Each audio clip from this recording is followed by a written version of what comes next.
السلام علیکم دوستو یہ حضرت عیسیٰ کی پیدائش سے چند سال پہلے کا واقعہ ہے کہ جب روم پر سیزر اگستس حکومت کرتا تھا۔ فلسطین کی سرزمین پر اگستس کے مقرر کردہ ایک گورنر ہیرولڈ اعظم کی حکومت تھی۔ ان دنوں فلسطین کی سرزمین تجارتی اور زراعتی اعتبار سے بہت اہم تھی اور یہ سلطنت روم کو بہت زیادہ پیسہ کما کر دیتی تھی۔ اس لیے یہاں کا گورنر ہیرولڈ روم کے سیزر کا بہت چہیتا تھا۔ اس کے علاوہ ہیکل سلیمانی کی تعمیر نو کی وجہ سے ہیرولڈ یروشلم کی عوام یعنی یہودیوں میں بھی بہت زیادہ مقبول تھا۔ ہیرولڈ کے استبل کے ایک ملازم کی بیٹی کا نام ہیروڈیاس تھا۔ ایک غریب گھرانے سے تعلق رکھنے کے باوجود وہ اپنے حسن میں یکتا تھی۔ جیسے ہی ہیروڈیاس نے جوانی میں قدم رکھا وہ سارے یروشلم کی نگاہوں کا مرکز بن گئی۔ ہیروڈیاس جہاں بہت زیادہ حسین تھی وہاں اس میں غرور بھی بے انتہا کا تھا۔ اس کے مطابق اس کا یہ حسن محلوں کی رانی بننے کے قابل تھا اور اس کا حقدار کوئی شہزادہ یا بادشاہ ہی ہو سکتا تھا۔ ہیروڈیاس کا رانی بننے کا خواب آہستہ آہستہ جنون میں بدلنے لگا۔ جب ہیکل سلیمانی کی تعمیر نو مکمل ہو گئی تو حاکم فلسطین خود اس کے افتتاح کے لیے آیا۔ اس دن یروشلم کسی دلہن کی طرح سجا ہوا تھا اور ہر شخص جشن منانے میں مصروف تھا۔ اس جشن میں جہاں یروشلم کے مرد و زن شریک تھے وہیں ہیروڈیاس بھی اس جشن میں بھرپور شرکت کر رہی تھی۔ اسی دوران اس کی ملاقات ہیرولڈ کے دوسرے بیٹے فلپ سے ہوئی۔ فلپ ہیروڈیاس کے حسن کے جال میں پھنس کر رہ گیا۔ فلپ پہلے سے شادی شدہ تھا مگر ان دنوں بادشاہوں اور شہزادوں کا کئی بیویاں رکھنا معیوب نہ سمجھا جاتا تھا۔ فلپ ہیروڈیاس کو اپنے ساتھ اپنے شہر کیساریا لے گیا۔ ہیروڈیاس کی دلی خواہش پوری ہو چکی تھی۔ وہ جھونپڑی سے محل میں آ چکی تھی۔ اس کو وہ ہر چیز اب حاصل ہو چکی تھی جس کے وہ خواب دیکھا کرتی تھی، مگر کیا کریں ہوس کا۔ ہیروڈیاس کی بلندی پر پہنچنے کی ہوس بھی محل میں پہنچتے ہی مزید بڑھ گئی۔ اس نے ملکہ بننے کے خواب دیکھنا شروع کر دیے۔ فلپ جس کی کسی بیوی سے کوئی اولاد نہ تھی وہ اپنے وارث کے لیے بہت زیادہ پریشان رہتا تھا۔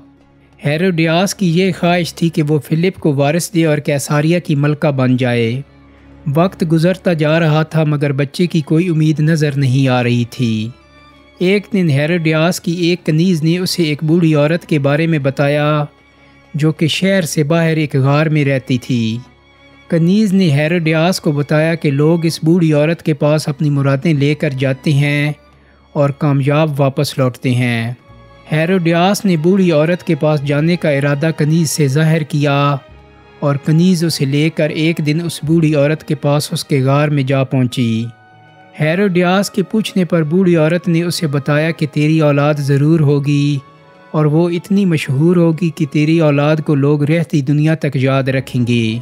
بوڑھی عورت کی اس پیش گوئی پر ہیروڈیاس بہت خوش ہوئی۔ ابھی وہ اسی خوشی میں تھی کہ بوڑھی عورت پھر گویا ہوئی، لیکن تیری اولاد اپنے گناہ عظیم کی وجہ سے یاد رکھی جائے گی۔ ہیروڈیاس یہ سن کر واپس چلی آئی۔ چند ہی دنوں بعد ہیروڈیاس امید سے ہوئی اور اس کے گھر ایک لڑکی پیدا ہوئی جس کا نام سلومی رکھا گیا، مگر فلپ کو اس سے زیادہ خوشی نہ ہوئی کیونکہ وہ لڑکی کی خواہش رکھتا تھا تاکہ اس کے تخت کا کوئی وارث ہو سکے۔ ہیروڈیاس کی اہمیت اس محل میں اب پہلے جیسی نہ رہی۔ چند ہی دنوں کے بعد فلسطین کا حاکم ہیرولڈ اعظم اور فلپ کا باپ اور ہیروڈیاس کا سسر چل بسا اور اس کی سلطنت اس کے بیٹوں میں تقسیم ہو گئی۔ فلسطین کی تقسیم میں سے چھوٹا حصہ فلپ کے حصے میں آیا اور سب سے زیادہ آمدنی والا حصہ فلپ کے چھوٹے بھائی اینٹی پاس جسے ہیرولڈ ثانی بھی کہا جاتا تھا کے حصے میں آیا۔ ہیروڈیاس اور اینٹی پاس کی پہلی ملاقات ہیرولڈ اعظم کی تدفین کے موقع پر ہوئی۔ اینٹی پاس ایک نوجوان اور مضبوط جسم کا مالک شخص تھا۔ وہ پہلی ہی نظر میں ہیروڈیاس کے عشق میں مبتلا ہو گیا۔ یہ ہیروڈیاس کی ادائیں ہی تھیں جس نے اینٹی پاس کو اس کا دیوانہ بنا دیا۔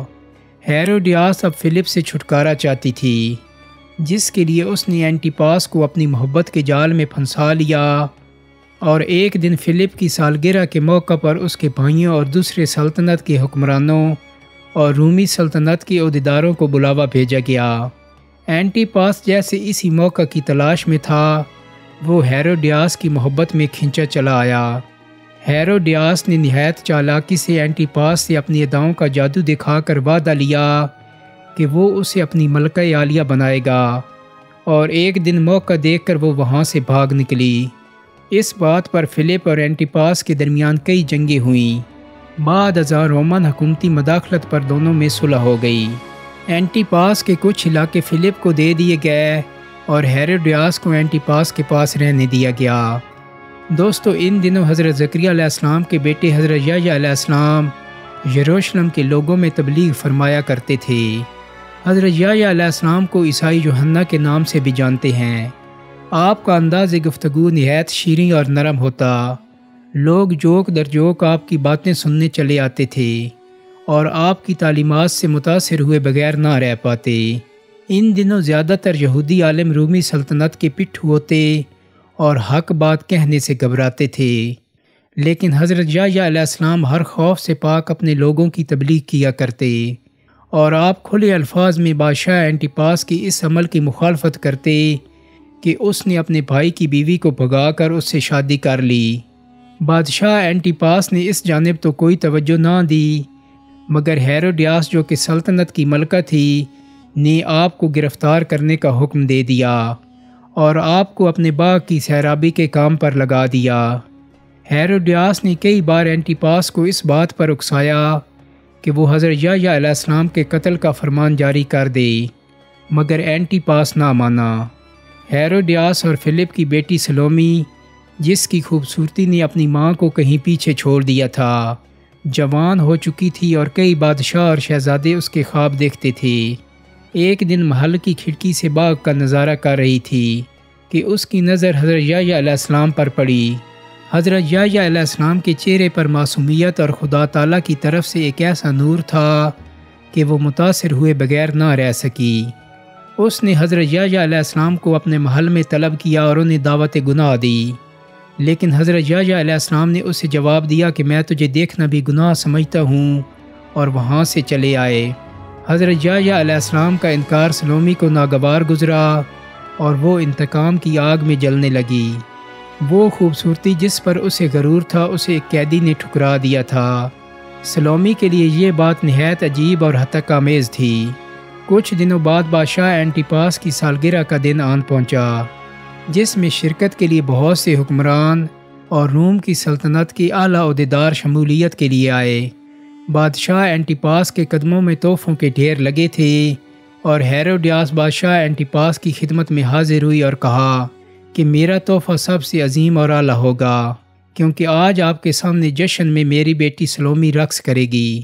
ہیروڈیاس نے کئی سال قبل ہی سلومی کو رقص کی تربیت دلوانا شروع کر دی تھی، اور وہ اب اس میں یکتا ہو چکی تھی۔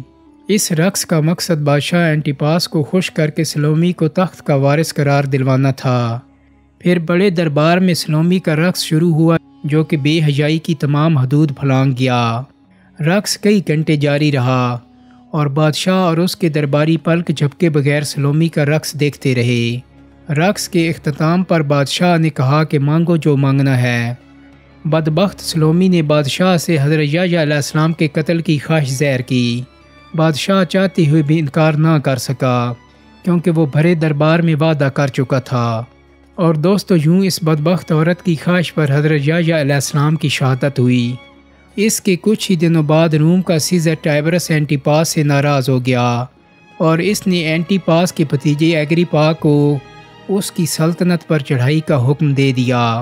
ایگریپا نے اینٹیپاس کو شکست فاش دی اور اینٹیپاس اور ہیروڈیاس کو زنجیریں پہنا کر سرعام روم لے جانے کا حکم دیا۔ جب ہتھکڑیوں اور زنجیروں میں جکڑے دونوں میاں بیوی شہر کی گلیوں سے گزر رہے تھے تو ان کے ستائے ہوئے لوگ انہیں پتھر مار رہے تھے۔ پھر شہنشاہ روم نے ان دونوں مجرموں کو اسپین کے ایک صحرا میں پھینکوا دیا، جہاں بھوک اور پیاس سے دونوں کی موت واقع ہوئی۔ سلومی کی باقی زندگی ایگریپا کے بھتیجے ارسطوبلس کی غلام بن کر گزری۔ یہ غرور اور تکبر سے بھری اس ملکہ کا حشر ہے جس نے اپنی ساری زندگی اور زیادہ کی ہوس میں گزار دی۔ دوستو، امید کرتا ہوں کہ میری آج کی ویڈیو آپ کو پسند آئی ہوگی۔ اگر ویڈیو اچھی لگی ہے تو اس کو لائک اور شیئر کر دیں۔